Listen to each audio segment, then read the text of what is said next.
әлі де мүгедектігім бар. Бірақ енді өзімді мүгедекпін деп санамаймын. Жолдасым енді Құдай берген азамат маған армандар орындалады деп айта беретін едім. Күйеу баламның аты Арман болып шықты ғой. Bir ханым бізді умраға шақырды. Инстаграм парақшамда бар, өзім қалаған өмірді.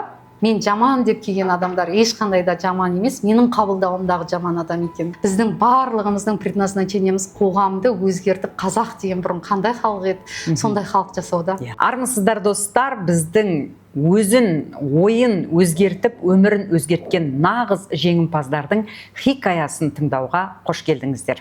Ендеше бізбен бірге соңына дейін болыңыздар. Бүгін бізде қонақта сонау мемлекеттік қызметте істесе де ғажайып өмірге қол жеткізген, яғни өзін ғана өзгертіп, өзі армандауға да қорқатын керемет өмірге қол жеткізген біздің Жанар ханым. Жанар, бүгін қош келдіңіз. Көргеніме өте қуаныштымын, өте әдемісіз. Бүгін бізде әңгімеміз өте еркін тақырып, ешқандай да жаңағы асыра сілтеуіміз жоқ. Екеуміз әдемі бір әңгіме айтайық.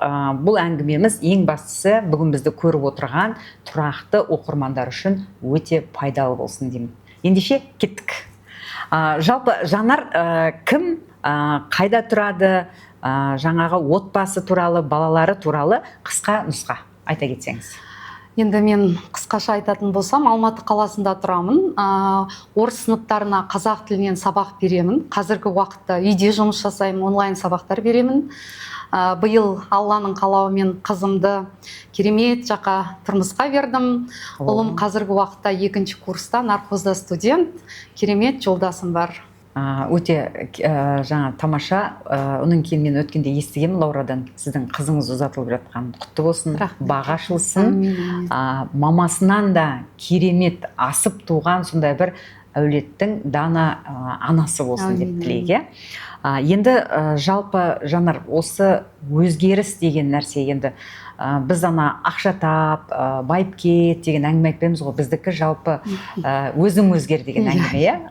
Сол өзің өзгер деген нәрсе маған ең қызық болып тұрғаны, өзі өзгермегенге дейінгі Жанар. Ол кім еді, қандай еді, сол туралы айтсаң. Енді Алланың қалауымен ғой, барлығы да 2016 жылы осы Алматы қаласында мектепте істеп жүрген кезімде 3-ші балама аяғым ауыр кезде бүйрегімді ауыстырды. Туған інім бір бүйрегін берді. Содан бері өз-өзіме уәде бердім да, енді маған бұл 2-ші рет берілген мүмкіндік. Ол күнді мен әр күнді ерекше өткізуім керек деп бірінші мақсат қойдым. Сосын онлайн курстар шыққан кезде сіздің курсыңызды алдым. Оғанға дейінгі Жанар, енді біз нақты түсіндік қой, ойдың сондай керемет күшке ие екенін. Енді ауырып тұрған соң жан-жағыңда ауру адамдарды көресің, тағы да ауырып қалатын сияқты бір сезім көп еді басымда. Жалтақ едім, қорқақ едім, қолым ештеңеге жетпейтіндей, бәрінен қалып бара жатқандай, қазір Инстаграмда тек жылтыраған нәрсені насихаттай береді ғой. Сол кезде сондай өзіме сенімсіз, қоғамға керексіз, сондай бір жалтақ адам едім курсқа дейін. Енді бұл курс сені несімен тартты? Мысалы, өте көп қой, не көп курс көп та. Өзің білесің, топтағы қаншама адам тек қана табыс өзгертуге келеді. Байып кетсем, бүкілінің проблемасы жаңағы ақша, кредит деген нәрсе болып кетті соңғы кезде. Бізде енді ондай әңгіме айтпаймыз. Біз келе қал байып кет, жаңағы мынаны жасап жіберіп, ай сайын 1 миллион тап деген әңгіме айтпаймыз да. Қалай сені өзің өзгер деген сөз баурады? Қалай сені ол тартты өзіңе? Енді менің жаңағы сіздің бірінші подкастыңызды бастаған Лаура жан досым. Екеуміз 20 жыл болды дос болып келе жатқанымызда, универді бітіргеннен бері доспыз.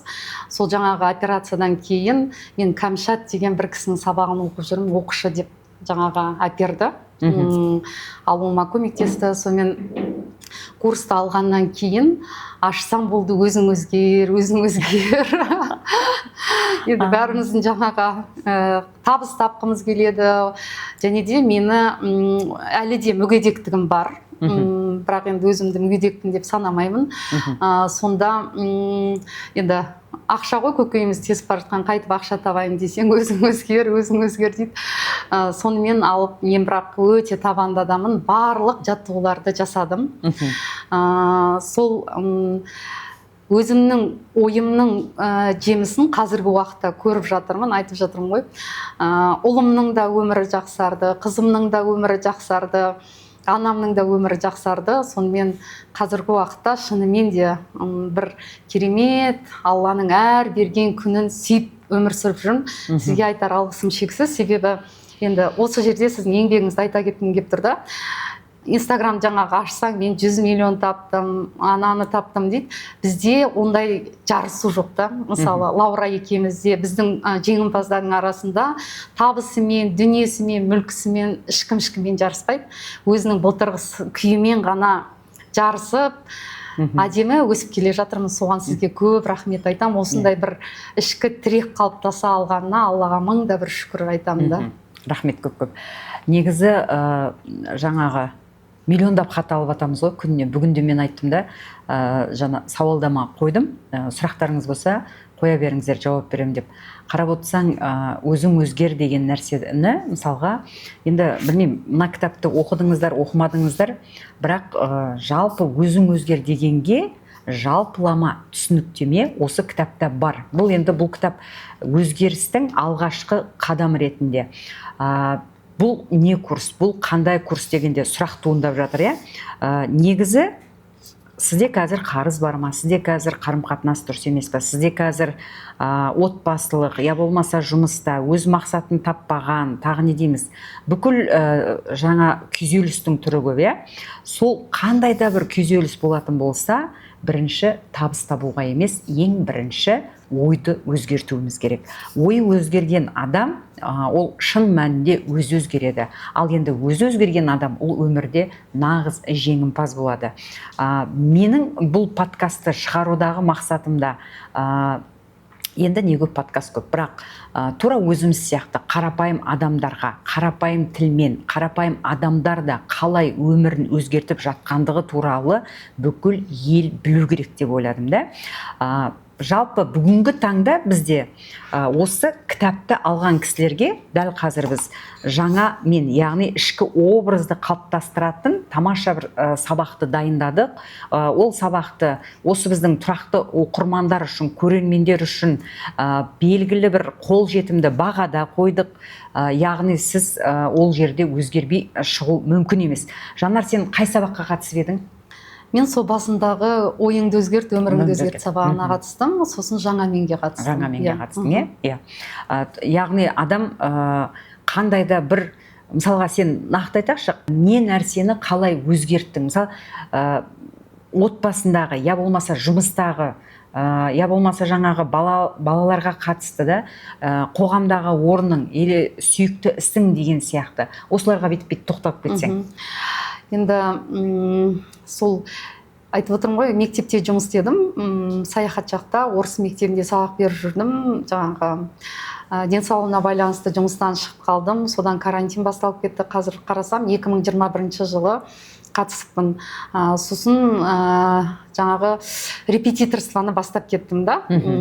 Біз былай ғой, сол жылдары курс көп, ойбай, жаңағы макияжбен айналыссаң көп ақша тауып кетесің, немесе мобилограф болсаң дегенде әр нәрсеге жалт-жұлт жүгіре беретін едік. Сосын сол сіздің курсыңызды оқығаннан кейін нақты әр адамның қай салада болмасын, өзі егер соңына дейін табандылық табып танытса, нақты өзінің қалаған деңгейіне жететінін түсіндім. Сіздің сол әр сөзіңіз не еді ғой, шабыт, тұр да істе, 110% істе деп. Сосын сол бір оқушыдан бастағам, өзімнің жаңа тұратын жерімде. Енді ол кезде Инстаграм деген нәрселерді білмейміз. Көшеге жаңағы не іліп шығам ғой, жарнама. Содан бір қыз ғана келді, бірақ қазір де қатысып жүр. Содан жеңімпаздар өздеріне керек жағдайды өздері істеп алады деген сөз әсер етті да. Содан телефон не үшін жүр қолымда деп, соны балаларыңа мынаны көрсетіп берші деп айтсаң, айтады да, мынаны істейсің деп. Сосын сол сөз әсер етті да, жеңімпаздар жаңағы жағдайын өзі істеп алады деген отырып, бір платформа тауып алдым, сол бойынша клиенттер ала бастадым. Қазір Алланың қалауымен жыл сайын 30 бала оқытып шығам, ойбай группа ақша демеймін, бірақ ана қазір өзім осы алған білімдерімді балаларға да сіңірем. Ата-аналар өзгерісті байқаған соң үздіксіз айтып отырмын ғой, сол 2020-да бастасам 4 жыл бойы курсыма клиент іздемеймін да, өздері нақты жазылып келеді, рахметін айтып, жылдың соңында кетеді, қайтып келеді. Осы өз ісімді алға қоя алдым. Енді армандаған табысыма жеттім. Табыс қуған жоқпын. Қазір де міне сентябрь жақындап келе жатыр, елдер рилс түсіріп жан таласса, мен жатырмын, бірақ ата-аналар өздері жазып жатыр да, бізде уақыт қалды ма, сізде уақыт қалды ма деп. Алланың қалауымен осы, енді сіз өзіңіз айтасыз ғой, кім неге ниеттесе ниеттің қарымтасын алады деп. Сол жаңағы табысым осы күні жалт-жұлт етпеймін. Сол қазір қазақ тілін үйретіп, қоғамға бір үлес қосып жатқан жайым бар. Бізде Жанар негізі қазақ тілінен, яғни орыс адам болсын, жаңағы итальяндық тілдегі адам болсын, қай ұлттың адамы болса да қазақ тілінде қазақ тілін үйретеді. Бұл деген біздің қоғамға қосылып жатқан үлкен үлес. Өткенде біз осы Европа жақтың бір несін оқытып жатқаныңды білем. Европалықтар, яғни жан жақтан, көрдіңіз бе, адам өзінің сүйікті ісін тапты. Мен негізі түсінемін ол нәрсені, өте керемет нәрсе. Жоқ, былай да, кешіріңізші сөзіңізді бөлгеніне. Андай бәрі айтады ғой, сүйіктісің тап, сүйіктісің тап. Сіздің әсер еткеніңіз, енді мен ол кезге дейін де мұғалім болып жүрмін ғой, бірақ мен айтатын едім, мен мұғаліммін депші. Өйткені бізде қоғамда бәрібір де әлі де мұғалімнің рөлі төмен ғой. Сіздің мына сөзіңіз әсер етті да, істеп жатқан жұмысыңды сүй деген. Мен шынымен де соны сүйіп, мен балаларға көмектесіп жатырмын ғой деп, ниетімді ақшадан алып тастап, шынымен көмектескен кезде, сол кезде үлкен нәтижеге жеттім ғой. Көрдіңіздер ма? Ең бірінші ниет өзгерді, яғни Жанардың өзі өзгерді, Жанардың ойы, Жанардың көзқарасы, Жанардың жұмысына деген қарым-қатынасы, осының барлығы өзгерді. Яғни өзгертуге тырысты, бастады, қадамдар, белгілі бір қадамды жасады. Одан кейін барып, Жанар тұрақты бір жерде істеп жатқан жоқ, жұмыстан шықты, кетті, өзінің сол саласында рахаттанып қайтсем пайдалы боламын деген ұстаныммен бағытын өзгертіп еді. Жанардың бүгінгі таңда бұрынғы тұрақты жұмысынан қарағанда табысы өте көп. Жанар, тағы да қандай басқа жетістігің бар мысалға? Жетістігім енді айта берсем өте көп, күнде жетістік. Ең бірінші сол ғой, қазір адамдар көңіл күйін, жаңағы белгілі бір нәрсеге байлап алады да, ал шынымен де Алланың әр берген таңы бізге бір берілген мүмкіндік қой. Ешқандай қазір мейрамды күтпейтін болдым. Мен үшін таңертең оянсам, еш жерім ауырмай, ол үлкен мейрамда. Бірақ адамдар өкінішке орай жаңағы менің машинем болса бақыттымын, үйім болса бақыттымын деп соны бір нәрсені ұстаным қылып ұстап алған. Таңертең тұрам, рахаттанып, сосын менде мынандай қызық оқиға болған, енді жаяу жүріңдер дейді ғой. Қарасам барлық жетістікке жетіп жатқан адамдар жаяу жүреді екен, спортпен айналысып екен. Сонымен менде де ниет бай болу. Сонымен жаяу жүре бердім, бірақ Аллаға шүкір, шынымен де бай болдым. Адамзаттың негізі бақытының 10-нан 9-ы денсаулыққа байланысты ғой. Бірақ адамдар соны өкінішке орай түсінбейді. Шынымен де содан кейін денсаулығымен бір үлкен мәселе болмады. Сосын екінші, жаңағы ұл қызым менің үлкен кейс. Қазір бүгін ғана ұлым Ая Әжібек деген блогердің несіне модель болып қатысып келді. Бұрын менің ойымда ондай нәрсе жоқ еді. Былтыр балам наркозға түсе алмай қалды, бірақ өзі өте жақсы оқиды. Содан кейін менде бір андай аналық қана не болды да жігер. Мен мына баланы оқытам қайтсем де деп. Сонымен Алланың қалауымен қазір өте үлкен ақша төлеп, сол нархозда ақылы түрде, ақылы бөлімде оқыта алып жатырмыз. Сосын биыл қызым тұрмысқа шықты. Оны да ойлаған жоқпын, сондай той жасай аламын деп. Сондай бір керемет рухани той болды. Анау Мақсат Рахмет басқарып, сондай шынымен де андай Инстаграм парақшамда бар, өзім қалаған өмірда. Қызым мен күйеуім бақытты вальс билеп жатыр, ұлым ән салып тұр, сыртынан ғана тұрып, ішімнен шүкір деп тұрдым. Және де өзімде сіз сияқты армандар орындалады деп айта беретін едім. Күйеу баламның аты Арман болып шықты ғой. Сонымен қызымның да күнде бұл жанып, көзі жанып хабарласқанда өзіммен жұмысты бұрын бастағаныма Аллаға мың бір шүкір айтам. Жолдасымда барлық мен жасап жатқан дүниеге сондай сенімділікпен қарап, бір-бірімізді қолдап, бір жақсы отбасын құралдық та, бақытты отбасын құралдық. Өте керемет. Ұзағынан болсын, меморона жерде оқырмандардан бір сұрақ тұрды. Енді ой деп келе жатырмыз да, ойыңды өзгерт деп айта беремін. 2017-тен бері айтып келе жатыр екен ғой. Әлі де айта беремін. Мені тыңдап отырсаңыздар, ойларыңызды өзгертіңіздер. Жанар, сен үшін ой өзгерту не болды? Жалпы ой деген не еді? Сенің өміріңе сол қалай әсер етті? Айтып отырмын ғой, жаңағы біздің жүріп өткен жолымыз өмірімізде қайталана беретіндей, оның үстіне енді жаңалықтарды да қарасам бір жаман нәрсе болатындай. Мысалы, мен балаларым шығып кетсе, еш жаман ойламайтын. Міне, олар да бәрі күшті келе жатыр деп өзімнің миымды жақсылыққа қарай бұрып отыратын болдым. Бұрын бір жаққа шықса, сол балаңа бірдеңе болып қалатындай, жаңағы жүрегің тыныш емес та. Шында да ол бір факт емес қой, бірақ ана өзіңнен болған бір жағдай сонымен қайталанатын сияқты. Сосын клиенттерде бір жоқ болып қалатын сияқты. Соны мен өзім жаза бастадым. Дәптерімді әкелдім, өзбей таңертең отырам, өмірімнің қандай болғанын жазам. Тек жақсы нәрсені жаза бердім. Сол өміріме келді. Қазірде мысалы, подкастқа келіп отырмын, мысал келтірейін. Ой, сөйлей алмай қалам ба деген бір адамды өзінің ішкі ойы тоқтата береді да. Ал сен ойыңды өзгерткенде неге сөйлей алмаймын? Күнделікті айтатын нәрсеңді айтам деп өзіңе бір сенімділік. Сіздің сабағыңыз жалпы адамның бір жан-жақтан сен күштісің деген внимание жетпей тұрады ғой енді бәрімізге. Сол вниманиені сырттан іздемеуге көмектесетін сабақ қой. Өзіңе өзің нақты сенімді болып, вот тұрда все у тебя получится, алға қарай жүр деген ішкі сенімділік қалыптасты. Сол ойлардың жемісі деп ойлаймын. Бұның аты ішкі жаңа образ. Біз негізі жалпы осында бізді көріп отырған достарға айтатынымыз.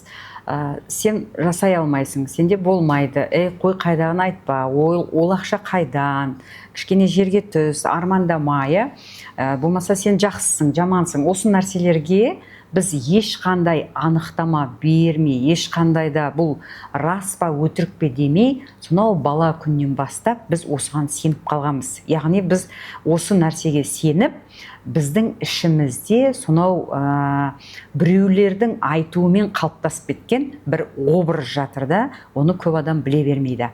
Оны білгілеріңіз келсе, дәл қазіргі таңда бізде осы кітапты алған кісілерге жаңамен атты ішкі образды, самооценканы, жаңағы өзіңе деген сенімділікті, өзіңе деген махаббатты қалыптастыратын кәдімгі керемет сабақ бар. Толық алу үшін төменде комментарийға жазыңыздар. Сіздерге біздің жігіттер хабарласатын болады. Енді осы ойға қатысты жалпы менің сабағыма келген адамға, болмаса мына кітапты оқыған адамға мен бірден айтам да, жаз деп.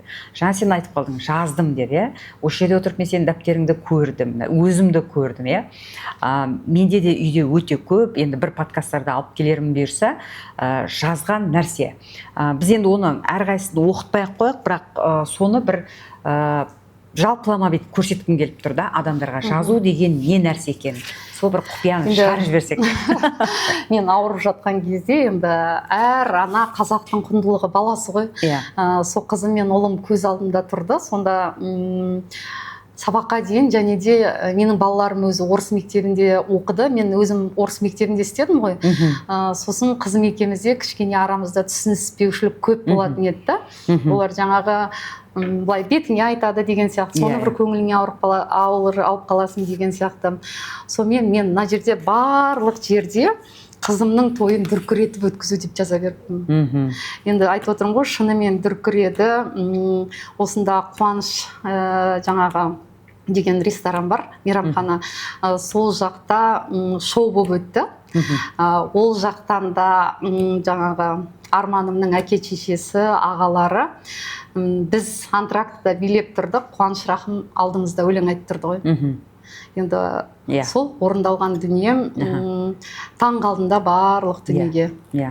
Яғни орындалмайтын арман жоқ. Қараңыздар, Жанардың дәптерінің қалыңдығын көріп отырсыздар ғой. Мынау түгел жазылған. Яғни маған келіп ойымды, мен өмірімді өзгерткім келеді. Я болмаса менде ақша жоқ, қарызға баттым, үйттім бүйттім дейтін болса адамдар, мен ең бірінші өзім өзгердім, сосын қалам мен қағазбен дос бол деймін. Неге? Себебі мысалға біреу 30 жасқа, мен өз басым 33 жасында бастаған осы өзгерісті. Сол кезде қарап тұрсақ бізде мынандай бір слой болып фундамент қатып қалған да, қатып қалған қағидамен өмір сүріп келе жатырмыз. Болмайды, жоқ, жетпейді, өкімет жаман, анау жаман, өмірімізге келіп кеткеннің барлығын жамандап келгенбіз, ұнатпай, ол біздің жұмысымыз, кәсібімізге де байланысты. Біз сонда еш нәрсені өзгертпей, тек өзіміз өзгереміз, сол өзіңді өзгерту үшін, өзіңе жаңа образ қалыптастыру үшін не керек? Қалам мен қағазбен дос болу керек, достар. Сондықтан біздің әрбір подкасты тыңдар кезде сіздер де қалам қағаз алып жазып отырыңыздар. Өйткені бұл жерде біз жай әңгіме емес, біреудің бір жылтыраған бір әдемі өмірі туралы емес, біз осы жерде шынымен өзгерген адамдардың, нағыз жеңімпаз болған адамдардың хикаясын бөлісетін боламыз. До, после деп.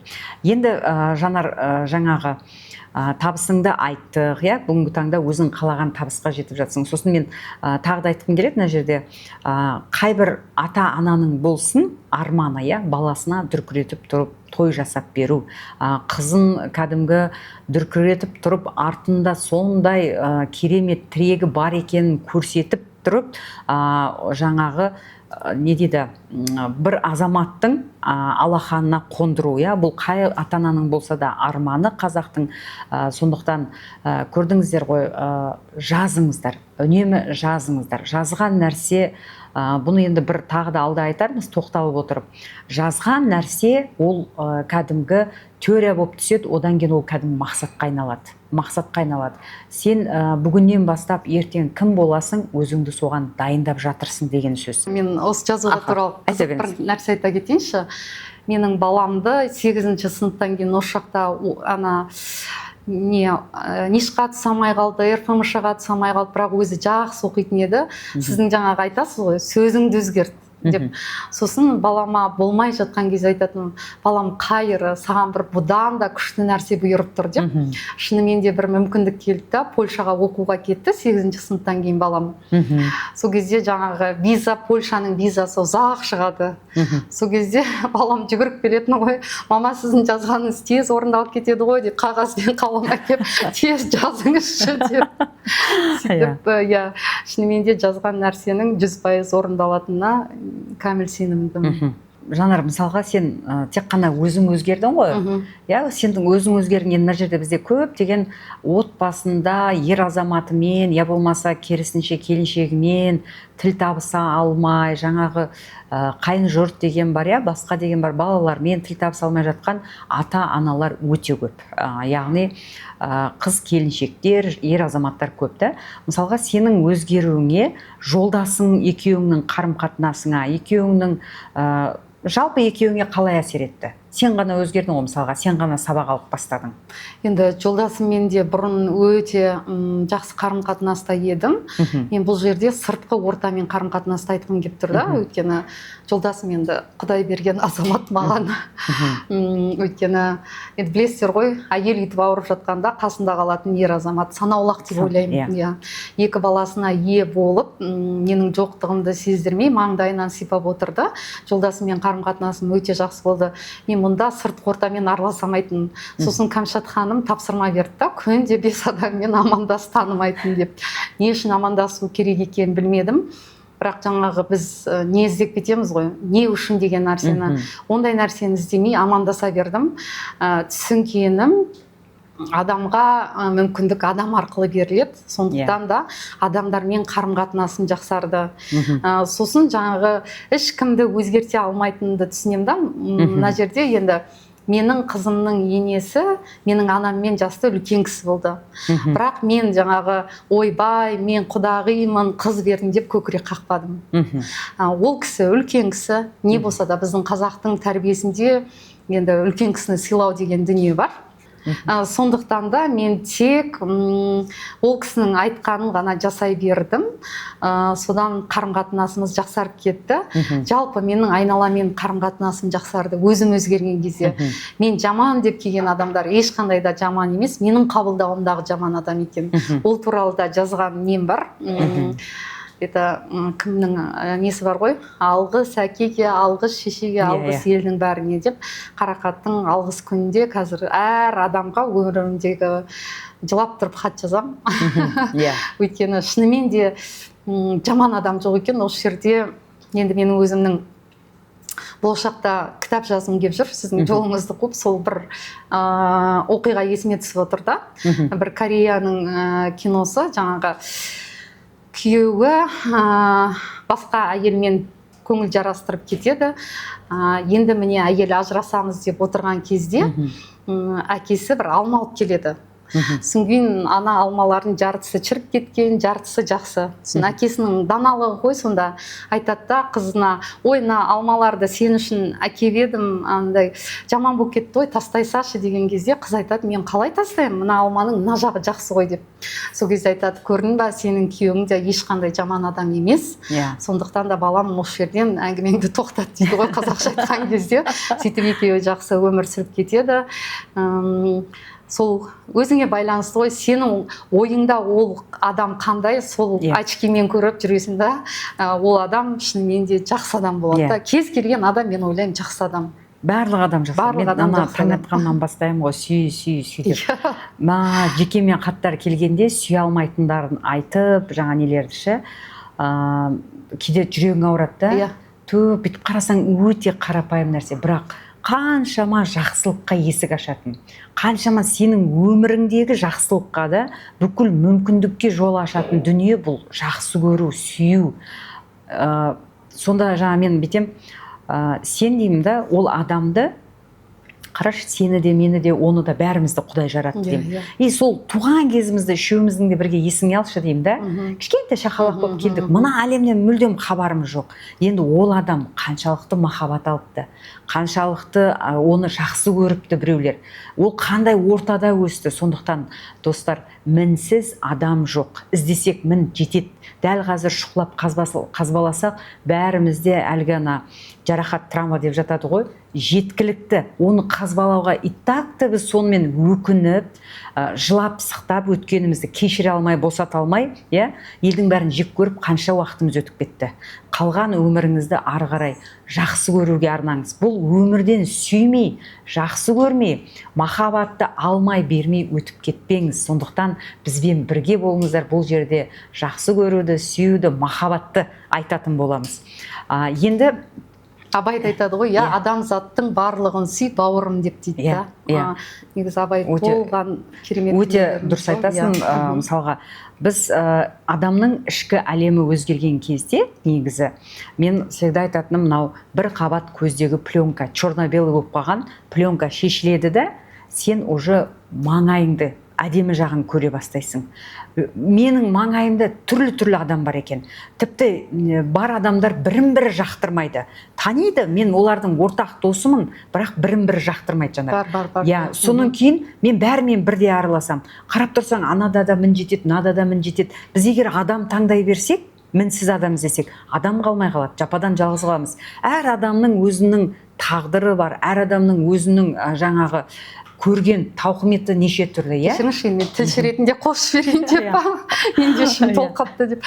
Абай айтады ғой тағы да, сен егер біреудің мінін көргенше өзіңнің ағаштың бұтағын алып таста дейді, біреудің көзіндегі шөпті алам деп жүрмей дейді, өзіңнің көзіндегі бұтақты алып таста дейді. Бұл жерде де мін өзіңде деген нәрсені меңзеп тұр ғой. Иә, дұрыс айтасың.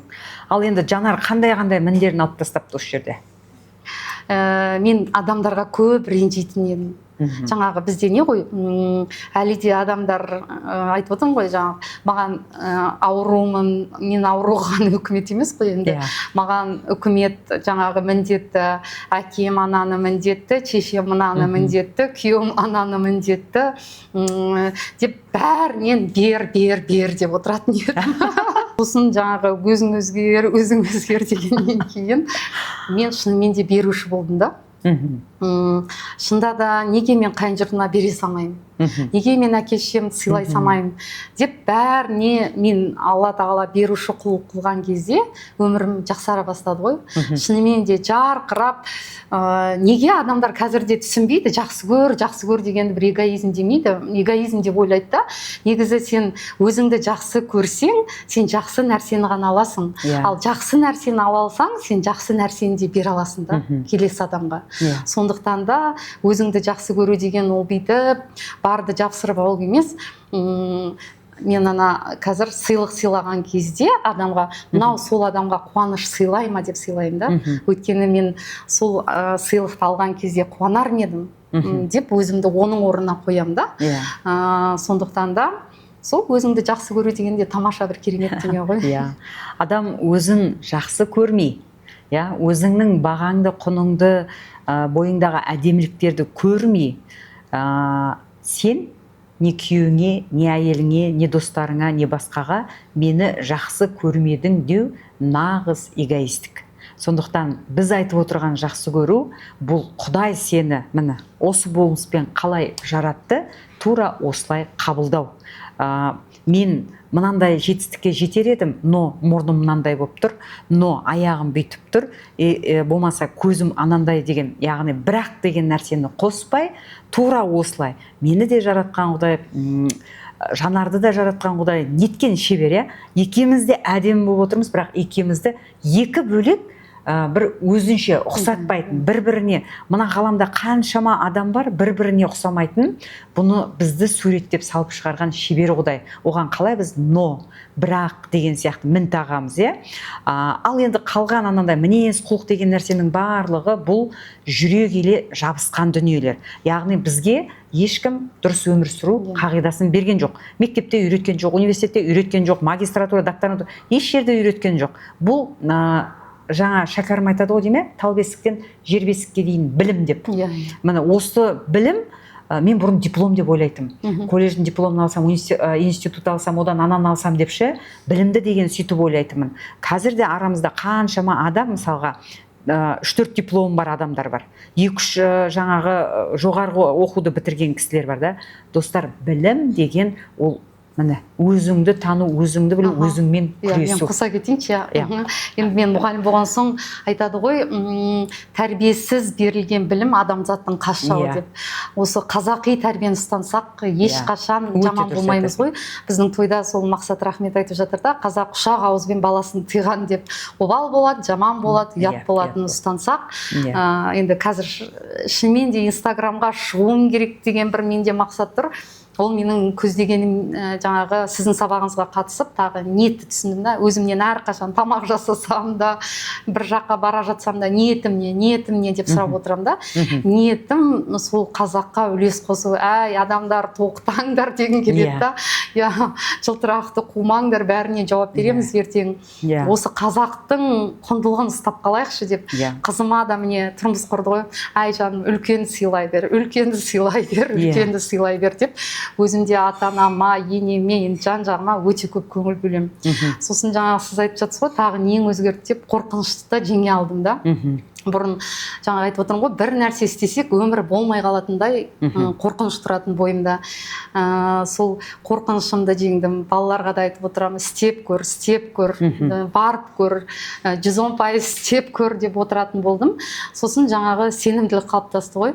Сіздің сабағыңыздан кейін тағы менде саяхат басталды. Көп адамның тағы несі ғой? Арманы. Арманы. Сол жылы нені жаңағы өзің артқа шегеріп жүрсің деген кезде бір жаққа барғым келді. Сосын Стамбулға ақша жинап, Стамбулға барып келдім. Екінші жылы тағы қызық мынандай жағдай болды. Сол жаңағы жеңімпаздар группасына қосылдық. Жаңағы лидерлар ретінде өзіміздің ойымызды айтып отырамыз. Лаура ханым, Жанар ханым деп бізге жаңағы адамдар ақыл сұрайды. Солардың бәріне білгенімізді үйретіп отырдық. Сол жерде бір ханым бізді умраға шақырды. Біз оның шында да мен Мекке, Медине деп елдер армандаса, мен ешқандай да армандамаппын. Бірақ өзі Құдай лайық қойған шығар. Сол Салтанат ханым шақырды. Сонымен Лаура да жолдасымен, анасымен барып келді. Сол ортаның әсері ғой. Сосын мен анаммен барып келдім. Сонда біздің топта отырған Салтанат ханым кәдімгі Мединенің тұрғыны. Мединенің тұрғыны, ешқандай бізді неге жаңа турлармен 30 адаммен топырлатып апармай, өздері жеке мәшинесімен апарып, жаңағы мінезінде айтқым деп отыр да. Сондай бір Құдайға байланған адам барын төгіп алдымызға, кәдімгі Мединенің үйін көріп, балаларының тәрбиесі қандай, алдыңнан сіз деп сызылып тұрған қазақтың құндылығы осы ғой. Балаларымен танысып, сонда етене жақын болып кеттік. Сонымен ол кісінің жолдасы да керемет адам екен. Жаңағы Араб әмірлігіндегі ең керемет қонақ үйлерге апарып, сондай бізге умра жасатты. Ол да біздің жаңағы отырған ортамыз. Шында да жаңағы мен ешқайда оны жазбаптым, армандамаппын, ортаның әсерін айтқым келіп отыр да. Негізі осы сенің айтып отқан нәрсеңнен бір екі нәрсе айта кеткім келіп тұр. Бұл жалпы қазір маңайымызда, Жанар сенде де болды, менде де болды, мен әлі есімде. Осы алғаш кітап оқып, алғаш бірінші сабақты алып бастағанымда, сонау 2014-15 жылы орта туралы айтады да, мен өмірімде орта туралы ойланбаппын. Ортам ұнамайтын, адамдар көп болатын, жаңағы соғы 5 адам отырдық па, оның біреу кетіп қалса, соны айтып отырамыз. Өт жасыратыны жоқ ол, кез келген қазіргі әлі де бар ондай адамдар. Сонда бетіп қарап отырам да, орта дегенде ойландым, ортасы несі, кім бар менің ортамда деймін да, қарасам тура өзім. Мен жаңағыдай өмірге түңілген, өмірден жаңағы өкпелеген, бәрін кінәлайтын, сағаттап отырып, жылдар бойы қарасаңшы, одно и то же әңгімені айта береді екенбіз. Ол не күйеу жамандау, ол не жаңағы ата-ене жамандау болмаса тағы бір ең не дегенде өкіметті жамандау да бүйтіп қарап отырсақшы. Ол соны айта береді екенбіз, қайталап айта береді. Ортасында, может быть, жаңа бір өсек қосып қоятын шығармыз, бір көршінің бір нәрсе қалған әйтсе сол айтылады екен. Мен сол нәрсені неғанда сенің маңайыңда жиі кездесетін ең жақын деген бір 3-4 адамды алып қарашы деді да. Тура мен осыны қазір бізді көріп отырған кісілерге айтқым келіп тұр. Маңайыңыздағы ең жақын деген, жақын болғанда қалай жиі араласатын 3-4 адамды алып қараңыз. Ол адамның бойында көп деген дүние сізге ұнамайды. Бұл жерде адамды алалау емес. Бұл жерде біз ортаны кінәлаймыз ғой, алдымен өзіміз өзгеруіміз керек. Міне біз өзгерген кезде мен өзім өзгеремін деп ортадан тыйылдым, яғни адам өзгеріске аяқ басқан кезде мен ең бірінші сұрақ қоям, сен дайынсың ба деймін. сен жасай аласың ба, яғни сен біраз нәрсені құрбандыққа шалуға дайынсың ба деймін да. Ол не, уақытыңды сен босқа өткізбеуге, жаңағы былшылдап отырып, былайша айтқанда, әңгімені айтып, шайды сораптап қойып, жаңа негатив әңгімеге шомылып отырудан тыйылуға дайынсың ба? Күнде көріп жүрген адамдарменен резко біраз уақытқа араласпай қалуға дайынсың ба? Бұның бәрі не үшін керек? Жаңадан өзгерген адам тай-тай басқан бала сияқты. Мықты фундаментті қалап алғанша, күнде бір негатив шомылдыратын ортадан гөрі сен жалғыз қалғаның әлде қайда жақсы. Сондықтан ең бірінші жаңағы өзіңнен баста, сосын сен өзгерген кезде, мен сол адамның бәрін алалап тастап кеткен жоқпын. Жан достарым, менің анау қандай күндерімді көрген, бүгінгі күнімді көрген адамдар да, мысалға. Сондықтан мен олардың барлығымен араласамын, және олар маған қарай ұмтылады. Мысалға, Жанар, саған да көп қой, сондай. Сен еліктеп, не істеп жатсың, не қылып жатсың деп сұрақ қояды. Осы орта туралы айтайықшы. Иә, енді менің жолдасым бар ғой. Мен оған айтамаймын да, сен достарыңнан тыйыл деп. Сондықтан мен бара бердім, бірақ айтады ғой, сен жанбасаң от болып, мен жанбасаң от болып, заман қалай өзгермек дей ма? Сол сияқты мен сол ортада бір жарық жұлдыз болғым келді да. Содан кейін ер адамдар ғой енді жолдасымның жолдастары, солар келіп маған айтатын болды, біз саған қарап көп өзгердік деп.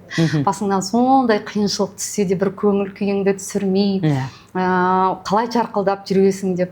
Сосын сол араласа бердік, шынымен де қазір бәрі өзгерді. Биыл солар менің құдамды күтіп ап, керемет өлеңдерін айтып, сондай құдаларымыз риза болып кетті. Қазір әр отырыста жаңағы гүл болып отырамыз ғой. Бәріміз күлеміз, ойнаймыз, әзіліміз жарасады. Мен бұл жерде айтатыным жастарда, қазір жастарда бір өзіне сай орта таба алмау деген бір дүние бар ғой. Енді мен балам қазір нархозда оқығанмен сол айтады да, қалай орта тапсам болады? Мен айтам, балам, ортаны өзің жаса. Сен жарық жұлдыз бол. Бір жаңағы құмалақ бір қарын май шіртеді десе, мен керісінше айтамын да, сен бір өзің жақсы адам болсаң, айналаңа сен сияқты болғысы келеді, адамдар білмейді. Әр қайсының ата-анасы мен сияқты жұмыс істеген жоқ, олар білмеген соң солай жасайды. Сен осыны істей бер десем, ең сонда балам келіп, анашым, шынымен де сіздің кеңесіңіз көмектесті дейді. Сондықтан да жалпы біздің, мен ойлаймын, қазір предназначение деп жатыр ғой. Біздің барлығымыздың предназначениеміз қоғамды өзгертіп, қазақ деген бұрын қандай халық еді, сондай халық жасауда. Жақсылық жасау керек та, шексіз, шетсіз, сонда өзіңнің ортаңда өзгереді. Одан кейін қазақтың өзінің кәдімгі дәстүрі, өзінің тәлім тәрбиесі, яғни қазақта былайша айтқанда психология бұрыннан бар да, оқымай-ақ білген деп айтып жатылады. Енді өкінішке орай осы жерде бүкіл әлемнің ақпаратына есігіміз айқара ашық тұр. Оны жабу, оны кәдімгідей қымтау мүмкін емес, одан тыю мүмкін емес. Мынау телефонның не екенін ұстаған баладан бастап, еңкейген қарияларға дейін қазір барлық нәрсені естіп жатыр. Шыны керек. Енді осы жерде мен үнемі қай нәрсені оқып, үйреніп, өмірімде тәжірибеден өткізгенде мен бірінші неге қарай еткем? Қазақтың осыны қазақ қалай жасаған еді деген сияқты. Маған ең қатты ұнамайтын нәрсе бұл мына әлемнің психологиясын оқыды да біздікілер. Дұрыс айтасыз. Оның кейін барып та бас сабақ әкеп қоғамға тықпақтады. Ол мүмкін сабақ сату мақсатында, ол мүмкін басқа мақсатта, білмеймін, бірақ әкеп тықпақтап жатыр да, оны фильтрдан өткізу деген нәрсе жоқ. Соның біреуі баланың жеке шекарасы дейді. Әр баланың өзінің жеке шекарасы, одан рұқсат сұрау деген сияқты да.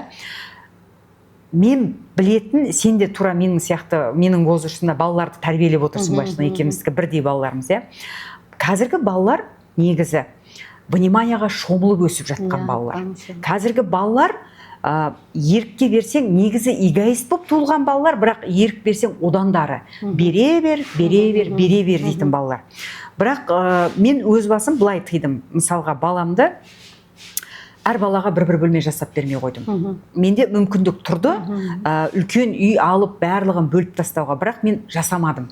Мен бүйтіп қарадымда, бұның бәрі қазір и так-то есік жапшы бүйтші деп отыратын балаларға егер сөйтіп жасап беріп қойсаң, ол не істеп жатқанын білмейсің. Ол қай әлемде кіммен отырғанын білмейсің да. Есігін жапшы или құлтап алып отырады. Мен алдымда топырлатып, қызды бір бөлмеге, балаларды бір бөлмеге топырлатып қойдым, оның үстіне туысқандарымдікін әкеп қойдым.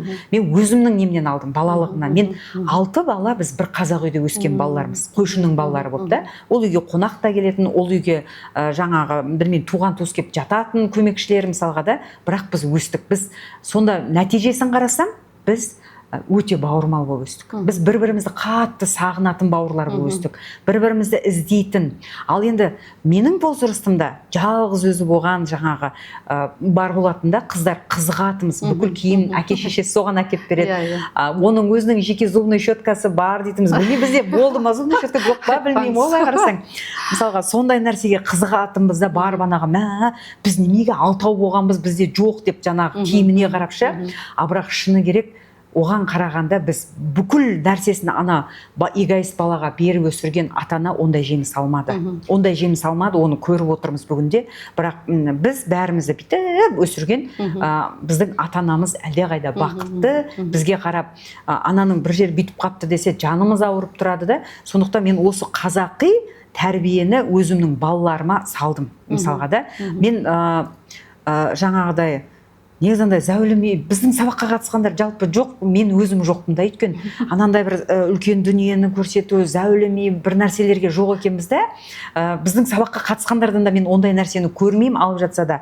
Біздегі мақтанатын нәрсе бұл біздің тәрбиелеп отырған ұрпағымыз. Менің байлығым үйде жиналған кітаптарым оқыған деймін да. Менің қатты мақтанатын бұл мен балалардың кітап оқитыны, балалардың жаңағы бір-біріне деген бауырмалдығы. Өткенде менің 4 қызым отырып әңгіме айтып отыр да, жылап отыр, айтады: "Мә, енді деді Нұрила әпке кетеді ғой, одан кейін Кай әпке кетіп қалады екен. Сонда біз бәріміз кетіп қаламыз ба жан-жаққа?" деп кәдімгідей жылап отыр да. Бүйтіп қарасаң, ол не? Ол уже бауырмалдық деген нәрсе. Осы балаға қатысты да сенің алып қосатын мұғалімсің ғой, бәрі көп нәрсе білесің. Мен "Осознанное родительство" деген кітап оқыдым да, өткен жаңағы айтып отырмын ғой, қызыммен арам дұрыс болмады. Жалпы Наталья деген ханыммен жұмыс жасаймын, ол кісі министерствода жұмыс істейді.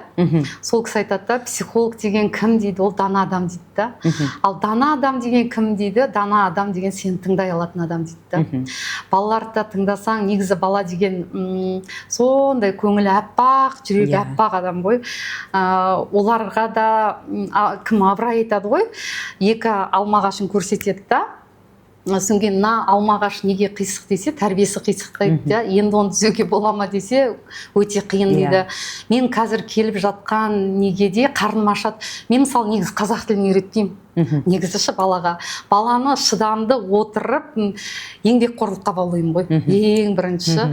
Сол жаңағы келіп, орында отырамай қиқаңдаған баланы әйтеуір ең соңында отырып, өз сабағын өзі істеуге жеткізем ғой. Сол кезде ата-ана нені көреді да. Енді қазір жаһандану ғой. Жаһандану болған соң біз бүкіл әлемнің мәдениетін көріп жатырмыз да. Мен де сіз сияқты дінде қалай, біздің немізге қайшы емес па деп өзімнің фильтрімнан өткізіп барып жазатын, инстаграмға жазам, айтатынды айтамшы. Сол кезде биыл Құдайдың бір несімен құдалыққа дайындап жатырған кезде жаңағы кондиционер қатты болып, мен тамағым бітіп қалды, тойда сөйлей алмаймын ғой. Мә, енді қайтем деп отырғанда, менің тәрбиемнің жемісі көрінді. Балам жаңағы күйеу балаға айтып жатыр да, "Әнелім саған аманат" деп.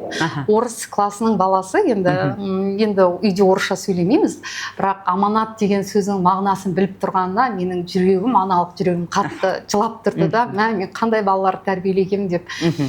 Сол сияқты әр қашан қазір кісі келе жатыр, күлеміз деймін. Енді әр әйел не ғой? Жаңағы әртіс қой. Қазір үлкен кісілер келе жатыр, күлеміз. Оның бәрі алдымызға келеді дейді. Себебі жаңағы енді ауруханада жатасың ғой, жаныңда жатқан койкадағы адам жоқ болып кетеді да. Сол кезде жүрегің зу ете қалады шы. Содан кейін мен енді бір өзім предназначением сол жақсылық тарату керек сияқты. Содан кейін балаларыма да сол қазір үлкен келе жатыр, күлеміз, бүгін үлкендерге арналған күн, барамыз деп, сол екеуінің тіпті мен мынандай нәрсе істегем, одан бір еш ұялмайды екем. Біз это 5-ші қабатты үйде тұрамыз, сол балаларды еңбекке баулу үшін жүріңдер, ана Брайан Трейсидің кітабын оқып бағам. Енді ең қиын жұмысты бірінші істе дейді ғой. Жүріңдер, біз қазір бақа жейміз деймін да, ана балаларым еңбекқор болсыншы деп подъезді жуғызам ғой, өзім бастаймын. Олар дырылдатып жуып шығады. Айтады да, егер сен өзің соны істеме, әй оқы десең, ол оқымайды. Сондықтан да өзім барлығын жасап отырдым. Ең бірінші үлгі ретінде мынандай нәрсе болады деп.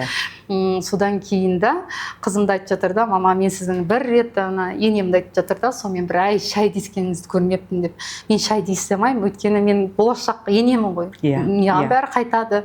Сол нәрсені түсінсе екен деймін. Сосын бала деген ең айтып отырмын ғой, мен сол қазаққа тән бір кітап жазып шыққым келеді да.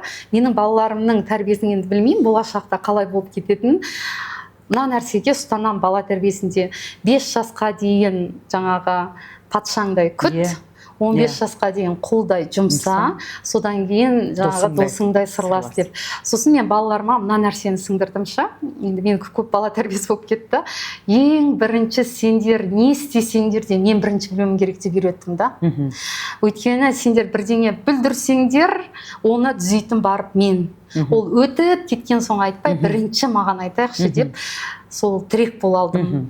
Сосын сол мынау сенің әпкең, бір туар ғана жалғыз бауырың, мынау сенің інің деп, бізде де олар бір бөлек бөлме болса да, екеуі бірге өсті. Ұлым сол тиктокқа жаңағы әпкесі үйленіп кеткенде жазыпты, енді кім менімен жасы қатысып ойнайды деп ше.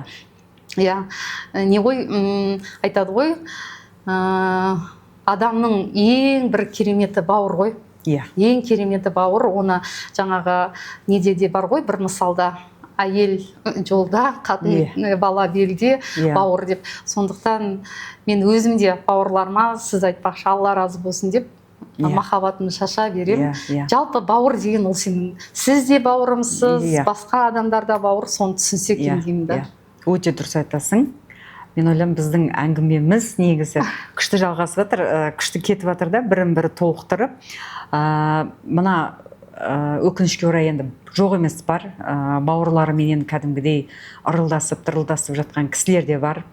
Біз енді бұл нәрсеге барып тікелей әсер ете алмасақ та, біз өз тәрбиемізбен, өз балаларымызды солай бауырмал қылып тәрбиелеумен қандай да бір үлесімізді қосамыз деп ойлаймын да. Мысалға сырттан көрген құрбы құрдастарымыз, достарымыз да біздің балалардың бір-бірімен қарым-қатынасын көріп жататын болса, мысалға келіп сұрап, олармен араластырып деген сияқты.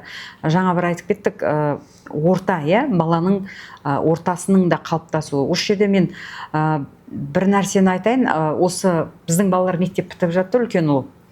Шыны керек, болмады емес, барлық адамзатта болатын, өзімізде де болған, желпілдеп осы қанымыз қайнап осы тасып тұратын кез ғой, жаңағы қыдыру не деген сияқты. Бұларда да бұл енді біз ауылда, жарайды құрсын, ауылдың ішінде ғой, бүйтіп қарасаң, бүйтіп шулап ұрсып ататын да. Енді Алматыда тіпті қорқады екенсің да, бүйтіп қарап отырсаң. Сонда жаңа біздің балалар достарымен бірге көлік айдап кету деген нәрсе болды менің өмірімде ше. Ең менің жүрегімді ауыртқан нәрсе, анау РОВД-ға түсіп қалу, 18-ге толмаған түнде келе жатса, біздің баланы аңдып тұра ма, білмеймін, РОВД-ға барып тұратынбыз жаңағыша. Барып алып кетеді, жинап, топырлатып бәрін тұрады, жетектеп бәрін алып шығамыз ғой.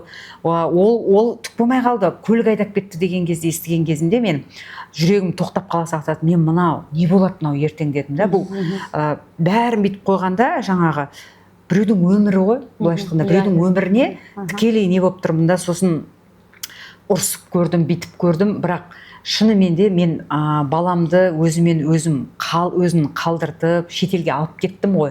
Алып кеткенде өзіне таңдау бердім. Мен барасың да бармайсың деп қазіргі балаларға ондай істете алмайсың. Таңдауды бердім, таңдау бойынша кеттік біз. Сол кезге барған кезде мен баламды, қызымды қандай болсын десе мен өзімді ары қарай солай тәрбиелеуім керек екен дедім да. Менің қыздарым тамақ істей алмайтын, үйде бізде іңкәрдің нянкапасы деп қоямыз, апай бар етін, бүкіліміздің нәскиімізге дейін барлығы жуулы, үй жинаулы, тамақ істеулі болып тұратын. Бәріміз әйтеуір занятой біреулеріміз осында жүрген. Сосын алып жаңағы Стамбулда отырған кезде бір ай өзім повар болдым. Сосын бір күні алдым да тастадым қыздарға. Міне, YouTube ашыңдар, мінекей қазан ошақ, газды былай жағады, тамақ продуктыны баламен барып алып келіңдер дедім. Сөйтіп тастадым да, енді менен тамақ сұрамаңдар, күтпеңдер дедім. Мына екеуі аш қалмасын деп, кішкентай қызбен Нұржанды айтамын ғой. Бірақ енді Аллаға шүкір, бүгінде олар кәдімгі шеф-повар десем болады. Өздері айтады ғой, мені алған жігіттің арманы жоқ деп қойып отырады да, бәрін пісіріп. Енді бүгін біздің екеуміздің әңгімеміздің бітпейтінін мен көріп отырмын. Әдемі болып отыр. Достар, жалпы мен құсап, Жанар құсап, сіздер де өмірлеріңізді өзгерте аласыздар. Дәл қазір қандай шұңқырға, қандай батпаққа батып тұрсыз, қандай жағдайда тұрсыз, барып тығырыққа тіреліп, мұрныңыздың ұшымен осы не істеріңізді білмей жатырсыз ба, бұл деген сізге өзгер деген үлкен белгі. Мен жасағанды, Жанар жасағанды, тағы да басқа өмірде жеңімпаздар бар, солар жасап жатқан дүниені сіз де жасай аласыз. Адамның ешқандай айырмашылығы жоқ. Ешкімнен ақылды да емес, артық та емес. Тек қана біреулер білім алуды сәл ерте бастап кетті. Сондықтан сіздер де өзгеремін деген ниет болса, өзгергілеріңіз келсе, мінекей мына кітапты алып, өте тамаша жаңамен деген ішкі образды қалыптастыратын. Оны қалыптастырсаңыз, сіздің бүкіл сыртқы фактордағы, бүкіл сферада өміріңіз өзгеретін болады. Оған мен сабақ барысында, беру барысында гарантия берем, әрекет сізден болады. Қатысамын десеңіздер, төменде комментарийға қалдырыңыздар, сіздерге біздің қыздар, жігіттер хабарласатын болады. Енді Жанар, осы әңгімеміздің бір жаңағы тобықтай бір нүктесі ретінде жалпы адамдарға не айтар едің? Осы өзің өзгер дегенде жалпы қандай бір керемет шабыт сыйлайтын едің? Енді қазіргі уақытта не бір түрлі курстарға күліп жатыр ғой. Мен оған қосылмаймын. Себебі бұрын айтады да, бұрынғы байлық мына ет дейді да, қазіргі байлық білім. Кез келген сені қалаған Б точкаңа жеткізетін ол білім. Сондықтан да білім алуды тоқтатпаңыз дәрдерін айтады ғой дінде де, бір күнің бір күніне ұқсамасын деп. Шында да біз қазір өте бір керемет заманды сүріп жатырмыз да, ата-бабамыз сүрмеген. Мен тіпті ұялып кетем, біздің барлығымыз аманатта, мына қазақ, біздің тәуелсіздігіміз.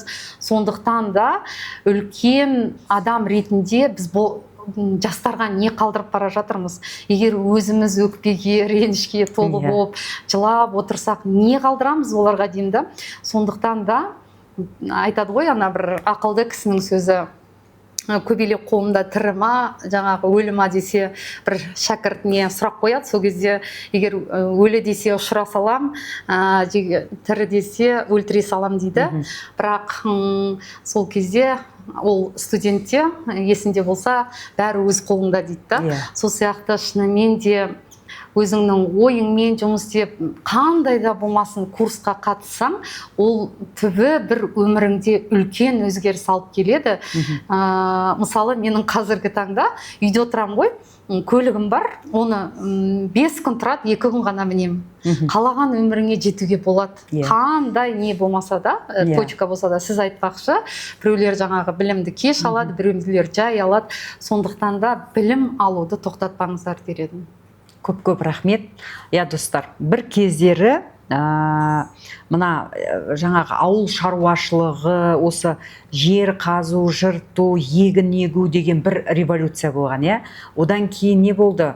Көліктер шығып бастады, жаңағы пойыздар неше түрлі, иә, әуе, жер, түрлі көлік, ол революцияда бітті да, бәрі жайғасылып қойды. Тек қана қазір жаңалары болып жатыр. Одан кейін не қылды? Фабрика, заводтар салынды. Мысалға қаншама өндіріс, яғни ол революцияда өзінің жаңағы мересіне жететін жеріне жетіп қалыптасып қойды. Қазір жаңару болып жатыр, жаңғыру болып жатыр. Ал енді дәл қазір білім революциясы. Егер сен білім алуды бүгін бастамасаң, 5 жылдан кейін Сахарада, пустыняда, шөл далада жалғыз өзің қалып кеткен сияқты боласың. Сенің ол кезде конкуренттің, қазақ тілден беретін 2 мұғалім болсаң, ол болмайды. Я болмаса даяшы болсаң, қасыңдағы даяшы қыз болмайды. Бухгалтер болсаң, бухгалтер болмайды. Сенің конкуренттің робот болады. Біз сол деңгейге келе жатырмыз. Сондықтан біз роботпен конкуренттік деңгейге түсіп қалмау үшін дәл қазір білім алып, мына ішкі әлемді бүкіл махаббатқа толтырып, сол махаббатты шашып, мына қоғамға пайдамызды тигізіп, өзіміздің кәдімгі миссиямызды жасауымыз керек. Кез келген адамды Құдай миссиядан құр қалдырмаған. Барлық адам баласында шексіз қабілет бар. Мен егер мына кітапты, осы кітап жазу жолын, я болмаса Жанар осы өзінің қалаған миссиясын өміріміздің соңына дейін жасасақ та, бізде әлі шықпай қалған өте көптеген дүние қалады. Сондықтан бізге берілген Құдайдың қабілеті шексіз. Осы шексіз қабілетті білім алу арқылы пайдаланайық және мына өмірдің бұдан да әдемі болуына әсер етейік. Ал ендеше сіздермен болған мен Камшат, Жанар, келесі біздің подкасты күтіңіздер. Төменде міндетті түрде комментарий қалдырыңыздар, бізді қолдап, жаңағы Instagram парақшаларыңызда бөлісіңіздер, белгілеп, осы жерде лайк басып, тіркеліп, өзге адамдарға да кім өзгерсін деген барлық адамға таратыңыздар, біліңіздер. Және осы тыңдап отырған кісілердің арасында 5 кісіге осы кітапты сыйлап, 3 адамды курсқа қатыстырамыз. Оның шарты оп-оңай, яғни соңына дейін көресіз, пікір қалдырасыз және бөлісесіз. Instagram парақшаға апарып, сториста бөлісіңіздер. Бұл бар болғаны қаншама адамның өзгеруіне себепкер болыңыз деген ұсыныс. Баршаңызды жақсы көреміз, сүйдік, құшақтадық. Сау болыңыздар.